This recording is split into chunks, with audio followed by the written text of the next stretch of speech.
안녕하세요. 화학 네 번째 시간입니다. 네 번째 시간인데 두 번째 날, 세 번째 날 너무 고생하셨습니다. 원자 그리고 물질에 대한 얘기를 하다 보니까 내용이 정말 많네요. 이제부터는 이 물질들이 반응합니다. 먼저 반응은 어떻게 나타낼까요? 화학 반응을 화학식을 이용해 나타내는 것을 화학 반응식이라고 얘기합니다.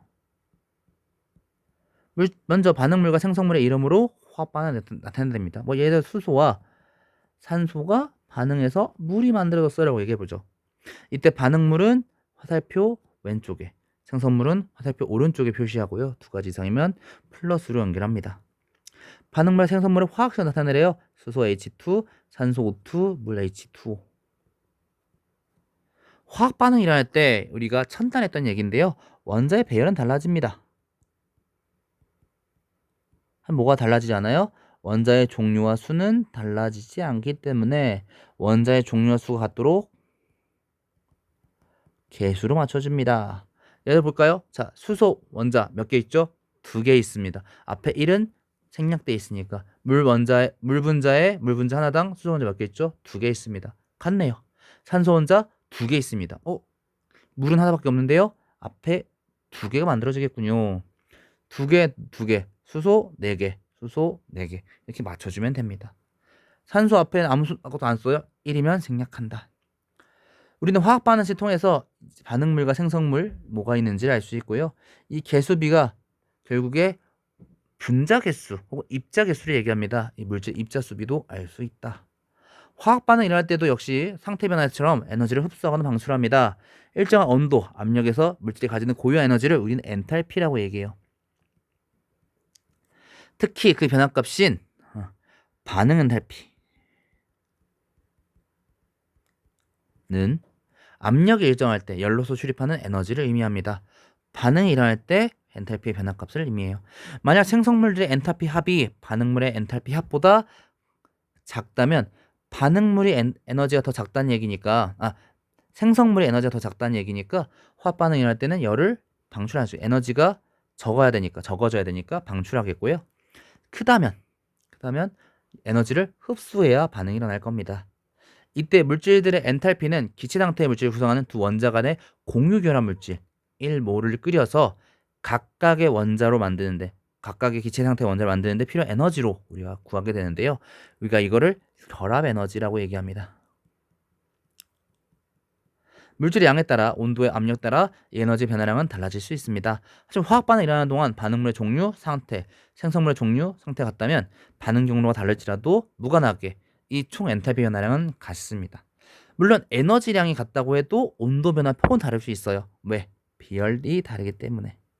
비열은 어떤 물질 1kg을 온도를 1도씨 높이는 데 필요한 열량으로서 같은 에너지량이더라도 어떤 물질에 따라서 온도 변화는 좀 달라질 수 있습니다. 이제 만나게 해봅시다. 어떤 물질은 물에 녹으면 수용의 상태면 수소이온 H+를 내놓고요. 어떤 물질은 수산화이온을 내놓습니다. 아레니우스가 이 물질들을 분류했을 때 이 수소이온을 내놓는 물질을 수산화이온을 내놓는 물질을 OH를 내놓는 물질을 염기라고 정의했어요. 산성을 띠는 물질은 이 수소이온 때문에 푸른색 리트머스 종이를 붉은색으로 만듭니다. 전류가 수용의 상태에 흐릅니다. 만약 이온이니까요. 이온이 분리되니까 이온이 떠다니니까 전류가 흐르겠죠. 마그네슘을 반응하게 되면 수소가 발생하고 탄산칼슘 반응하면 이산탄소가 발생합니다. 염기를 띠는 물질은 어떨까요? 염기는 이 OH-라고 하는 이온 때문에 붉은색 리트머스 종이가 푸른색으로 변하게 됩니다. 역시 수용의 상태에선 이 이온이 떠다니니까 전류가 흐르겠죠. 단백질을 녹이는 성질이 갖고 있어요. 하지만 이 정의는 수용의 상태가 아닐 때는 우리가 알지 못하잖아요. 이온 내놓지 않은 산과 염기도 있습니다. 브랜스테드와 로리는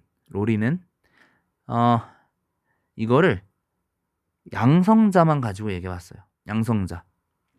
수소이온을 주는 물질을 산이라고 정의했습니다. 양성자를 주기 때문에 양성자 주계라고도 얘기합니다. 반응하면서 양성자를 주는 물질이다 라고 하면 산이라고 얘기합니다. 반대로 받는 물질도 있겠죠. 얘가 염기라고 정의합니다. 그리고 역시 양성자를 받는 물질이니까 양성자 받게라고도 우리가 불러요. 어떤 물질 산이고 어떤 물질 염기일까요? 이건 액성에 따라 색이 변하는 지시약을 이용하면 우리가 알 수 있어요. 이 색깔 변화 한번 알아두시면 좋을 것 같아요. 리트머스 종이는 아까 얘기했던 것처럼 산성이면 푸른색이었던 것이 붉은색으로, 염기성이라면 붉은색이었던 게 푸른색으로. 중성이 뭔데요? 나중에 아마 얘기할 것 같아요. 아무런 변화가 없습니다. 블루모티몰 블루라고 하는 물질은 BTB 용액은 산성이면 노란색, 중성 초록색, 염기성 파란색으로 색깔이 변합니다. 메티오렌지 빨강, 노랑, 주황색을 띠게 됩니다. 페노프탈레인 용액은 산성이나 중성 용액에 넣으면은 반응하지 않는데 물질하고 다 반응하지 않는데 염기성이면 보라색으로 색깔이 변하게 됩니다. 이런 산성 물질, 염기성 물질 만나면 어떻게 될까요? 산은 수용액에서 H+, 수소 이온 내놓고 염기는 수산화 이온을 내놓으니까 둘이 만나면 수산화 이온, 물이 만들어질 거예요. 이렇게 산과 염기 반응해서 물과 그 나머지 이온들이 만난 나머지 이 산에서의 수소 이온 빼고 나머지 음이온, 그 염기에서의 수산화 이온 빼고 나머지 양이온이 만난 염이라고 하는 물질을 생성하는 반응을 우리가 중화 반응이라고 얘기합니다. 예를 들어서 염화수소, 염산과 수산나트륨이 만났어요. 그럼 얘는 수용액에서 수소이온과 염화이온 내겠죠. 수산나트륨, 수산화이온과 나트륨 이온이 나올 거예요. 근데 얘네 둘은 만나서 물이 만들어지고 이 나머지 염화이온과 나트륨 이온이 만나서 뭐가 되느냐? 염. 나머지 이온들끼리 만나는 물질을 염이라고 얘기합니다. 중화 반응은 이렇게 두 가지가 만들어지는 반응을 산과 염기 반응에서 이 두 가지가 만들어지는 반응을 중화 반응이라고 합니다. 여기서 이 중화 반응의 키포인트는 산과 염기가 만나는 거잖아요. 산의 특징은 수소 이온, 염기의 특징은 수산화 이온이니까 나트륨 이온인지는 염화 이온인지는 중요하지 않아요. 우리가 이런 이온들을 실제로 중화 반응하고는 관련이 없는 이온이다. 구경꾼 이온이라고 합니다. 이때 열이 발생합니다. 중화열이라고 얘기하고요. 반응한 이 이온들 개수가 많을수록 많이 발생합니다. 수용의 농도와 양에 따라서 중화 반응이 이루어진 다음에 이 반응했지만 이 반응도 역시 개수비가 있다 보니까 일정한 개수에 반응하다 보니까 나머지 하나의 이온이 더 많다면은 용의 액상이 달라지겠죠. 생선에 레몬즙을 뿌려 비린내가 중화되거나 제산제가 위산을 중화시키거나 암모니아 수로 벌집에 쏘인 부분을 중화시키거나 산성화된 토양에 석회가를 뿌려서 토양을 중화하는 등 이런 중화 반응은 우리 생활에 많이 이용되고 있어요. 얘기가 나온 김에 좀 더 화학 반응도 볼까요? 광합성, 생물이 빈에너지 이용해서 이산화탄소 물로 포도당과 산소를 만드는 반응이에요. 호흡, 생물이 포도당을 연소는 산소와 결합하는 건데요. 연소시켜 이산화탄소, 산소가 아니죠. 물. 깜짝 놀랐네요. 이산화탄소와 물과 에너지를 만드는 반응이에요. 깜짝 놀랐네요. 화석연료, 메테인을 역시 연소시킵니다. 산소 반응시켜서 이산화탄소와 물이 생성되는 반응이에요. 우리 인류의 주 에너지원을 만든 산업혁명을 이끈 주 반응입니다. 철의 재련, 산화철에서 산소를 떼어내서 순수한 철을 얻는 반응이에요. 문명의 발달에 역시 큰 역할을 했습니다. 지금 제가 빈칸 뚫었는데 무슨 느낌인지 아시겠어요? 반응은 보통적으로 산소가 관여합니다. 산소가 관여하는 반응을 한번 좀 알아보려고 해요. 산소를 얻은 물질도 있고 잃은 물질도 있겠죠. 산소를 얻는 것을 우리가 산화되었다고 얘기합니다. 산소를 잃는 것을 원래도 들어왔다, 환원됐다고 얘기합니다. 산화와 환원은 동시에 일어나요. 어떤 게 산소를 얻으면 어떤 건 산소를 잃겠죠. 하지만 이런 정의로는 산소 분자 자체가 변하거나 반응하거나 혹은 산소가 참여하지 않는 반응은 우리가 알 수가 없습니다. 그래서 산화 환원을 전자를 기준으로 얘기하기도 해요. 전자를 잃은 것을 산화, 전자를 얻은 것을 환원이라고 얘기합니다. 아까 볼까요? 여기가 광합성. 지금 아마 생물학에서 얘가 네 번째 내용이니까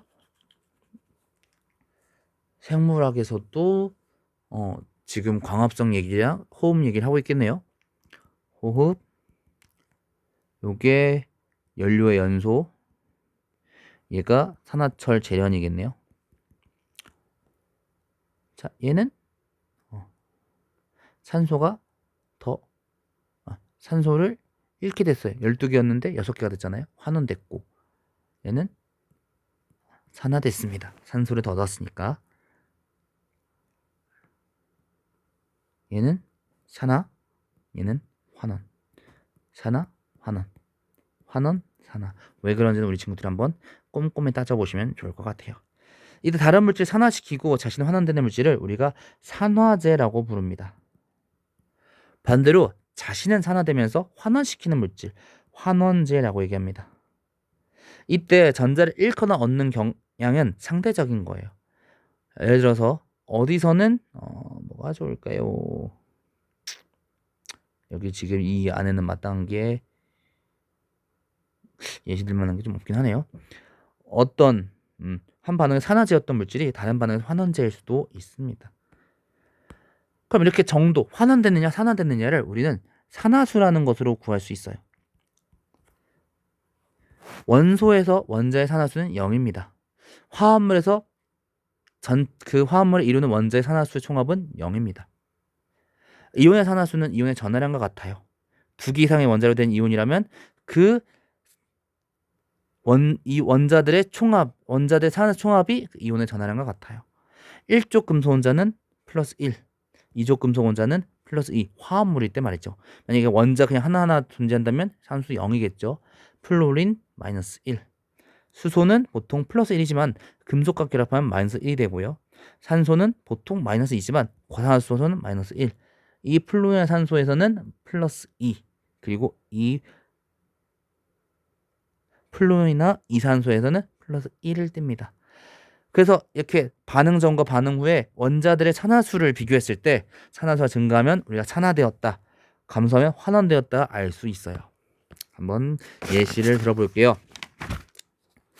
자, 이렇게 MnO2라고 하는 물질이 4HCl과 만나서 MnCl2, EH2O 그리고 Cl2라고 하는 물질이 됐다고 할게요. 그래서 이 괄호는 이 물질의 상태를 얘기합니다. S는 고체, L이에요. L은 액체, G는 가스, 솔리드, 리퀴드, 가스, 기체, AQ는 수용액을 얘기합니다. 자, 분자 상태네요. 전체 산화수는 0이겠죠. 근데 산소의 산화수가 마이너스 2라고 했잖아요. 기본적으로.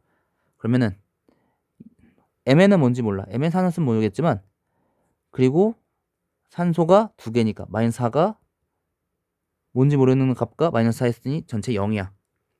Mn은 뭔지 몰라. 그럼 이 Mn의 산화수는 지금 여기서 플러스 4겠죠. 자, 4HCl도 마찬가지입니다. 전체 산화수는 0이겠죠. 근데 수소의 산화수가 플러스 1이라면 기본적으로. 그러면 뭔지 몰라. 플러스 1 그리고 Cl은 뭔지 모르겠어.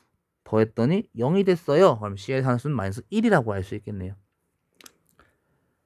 분자네요. Cl2 전체 산화수 0. Cl2에서 Cl은 산화수 0 되겠습니다.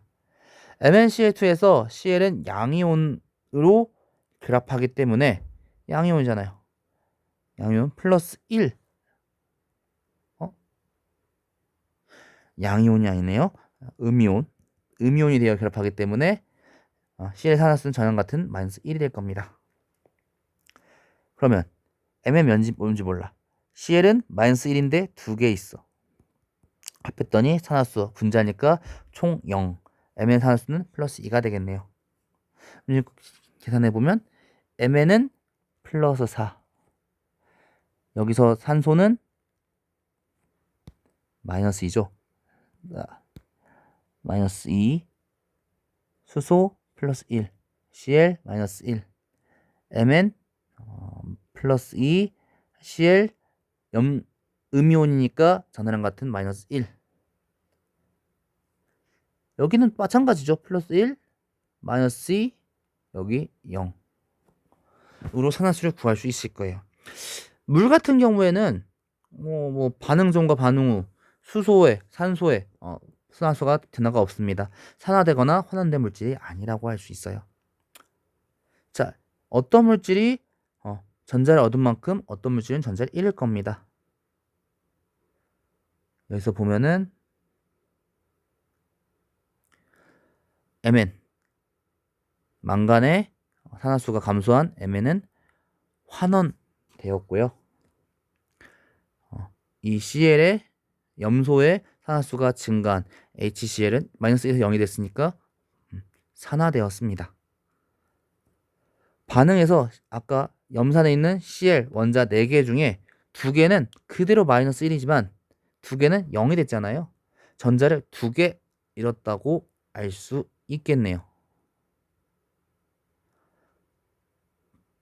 반대로 Mn이 산수 감소하면서 전자를 2개 얻었습니다. 아까 말했다시피 MnO2는 Mn의 산화수가 줄어들었어요. 환원되었고요. HCl은 CL의 산화수가 증가했어요. 산화되었습니다. 이렇게도 한번 볼까요? 요거 따져볼게요. CN E2입니다. 양이온. 이온인 경우에는 그 전하량이 산화수를 나타낸다고 얘기했죠. 자, 여기 볼까요? 망간 몇인지 몰라요. 근데 산소는 -2라고 우리가 알고 있어요. 곱하기 4개니까 곱하기 2. 더했더니 0이 아니죠? 이렇게 뭉뚱거려서 이온이 뜨고 있는 경우에는 그 전하량과 그 총합이 전하량과 같다. 그럼 Mn은 +7 나오겠네요. 수소 플러스 1가예요? 플러스 1. Sn 주석인가요? 갑자기 제가 이 원소 기억 헷갈리네요. 플러스 4 전하량과 같으니까 Mn 전하량 같으니까 플러스 2. 산소는 뭐 -2죠 당연히. 물에서 수소 플러스 1 산소 -2. 여기는 산화수가 증가했습니다. 망간은 산화수가 감소했습니다. 수소 변화 없습니다. 물 변화 없습니다. 산소 변화 없습니다. 이렇게 산화수의 변화를 확인했습니다. 하지만 아까 말했다시피 어딘가 전자를 얻으면 그 개수만큼 전자를 얻어야 되잖아요. 이 합과 감소한 합과 증가한 합이 같아지도록 개수로 맞춰주면 돼요. 플러스 2니까 플러스 2 마이너스 5니까 5개 전자 5개를 잃었습니다. 그럼 여기는 전자 2개씩 5개 잃었으니까 10개를 잃었습니다. 여기는 5개씩 2개를 잃어서 10개를 전자를 얻었습니다. 나머지는 그냥 원자의 종류 수가 같도록 수소 하나, 수소 2개니까 2개가 먼저 같으면 안 되겠네요. 여기 산소가 있네요. 산소 8개인데 산소 8개 만들어주면 8. 수소 16개니까 여기도 16. 맞춰주면 되겠네요. 여기서 환원된 물질 뭘까요? 산화수가 산화수 감소한 MnO4-1 이온이 환원된 물질, 산화제가 되겠고요. 왜냐 SN을 산화시켰으니까 산화된 환원제는 SN2+가 되겠네요. 이 산화수 따지는 게 굉장히 어렵긴 한데 우리 친구들이 한번 꼼꼼히 따져보면 좋을 것 같아요. 만약에 산화수가 좀 어렵습니다 라고 하면은 산과 염기 혹은 산화와 환원이 어떤 때 이용되는지 우리 삶에서 어떤 영향을 미치는지 정도를 알아두면 좋을 것 같아요. 자, 오늘까지 이제 반응에 대한 얘기까지 했는데요. 이제 화학자들은 어떤 물질이 어떤 특징을 갖고 있고 어떻게 반응하는지까지 알았는데 이 반응을 변화시켜 보고 싶어 합니다. 다음 시간에는 이 반응에 대해서 간섭을 한번 일으켜 볼 거예요. 더 빨리 일어나도록 혹은 양쪽 방향이 다 만약에 뭐 얼음이 녹아서 물이 되기도 하지만 반대로 얼음이 녹아서 물이 되기도 하지만 다시 얼음이 녹아서 갑자기 헷갈려. 얼음이 녹아서 물이 되기도 하지만 물이 얼어서 얼음이 되기도 하잖아요. 이 방향성이 항상 양쪽으로만 일어나는지 어떤 게 더 우세하게 만들 수 없는지 이런 얘기를 해보려고 합니다. 다음 시간에는 좀 더 심화된 내용이겠지만 내용은 좀 더 짧을 것 같아요. 오늘 내용까지 너무나도 고생하셨고요. 다음 시간에는 이런 반응들에 대해서 반응의 변화에 대해서 한번 얘기해 보도록 할게요. 반응 자체를 변화시켜 봅시다. 다음 시간에 뵙겠습니다. 오늘 고생하셨습니다.